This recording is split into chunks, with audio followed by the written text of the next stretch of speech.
বাড়ি থেকে বের হয়ে দোকানে যাচ্ছিল শিশু ইন্তেহা। তখনই আলগি থেকে বেপরোয়া গতিতে একটি ব্যাটারি চালিত ইজি বাইক ছুটে এসে ধাক্কা দেয় ইন্তেহাকে। ইজি বাইকটির সামনের চাকা ইন্তেহাকে ধাক্কা দিলে সে সড়কে ছিটকে পড়ে। সাথে সাথে বেপরোয়া সেই ইজি বাইকের পেছনের চাকায় পিষ্ট হয়ে যায় ইন্তেহা। ঘটনার সাথে সাথে ছুটে আসে ইন্তেহার স্বজন ও স্থানীয়রা, কিন্তু ভাগ্যের নির্মম পরিহাস, মাত্র 10 মিনিটের মধ্যেই পরপারে পাড়ি দেয় ফুটপথের শিশু ইন্তেহা। বলছিলাম নরসিংদীর রায়পুরা উপজেলার মহেশপুর ইউনিয়নের কুরেরপাড় এলাকার দুবাই প্রবাসী ইউনুস মিয়ার কন্যা শিশু ইন্তেহার মৃত্যুর কথা।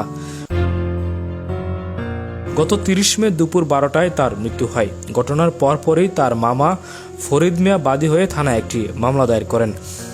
এরই মধ্যে কেটে যায় ইন্তেহা হত্যার 16টি দিন। ধরাছোঁয়ার বাইরে হত্যাকারী ইজি বাইক চালক ইকবাল, সে একই এলাকার খুরশেদ আলমের ছেলে।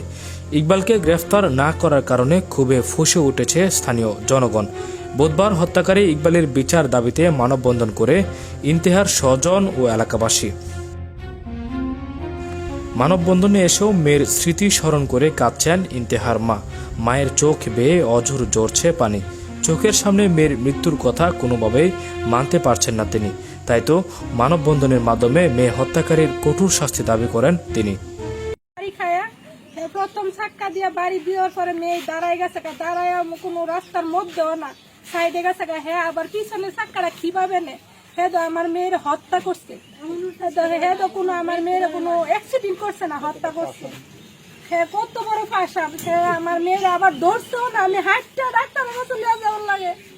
মানে একটু বাহাদুরি করে চলো, ওর আত্মীয় স্বজন চারদিকে, মানে ওরই ওর রিলেটিভ, তো অ্যাক্সিডেন্টের সময় ওর আত্মীয় স্বজন বসা ছিল, এই জন্য ও কি করছে, মানে বাহাদুরি করে চলে গেছে। ও ধরে নাই, ভাবছে কিছুই হইতো না ওর, কারণ আমি কত অ্যাক্সিডেন্ট করে আমার তো কিছু হয় না, আমার কোনো শাস্তি হয় না। ভাবছে আমার বোন খুনের পর ওর কোনো শাস্তি হবে না। আসলেই তো শাস্তি হচ্ছে না, আমরা চাই ওর শাস্তি হোক।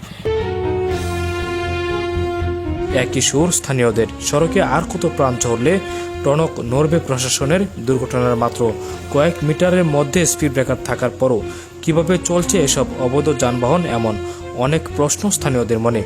ইন্তেহার মৃত্যুর পর আতঙ্কিত হয়ে পড়েছেন স্থানীয় অন্যান্য বাসিন্দারা। M Azizul Islam, Narsingdi today, Raipura.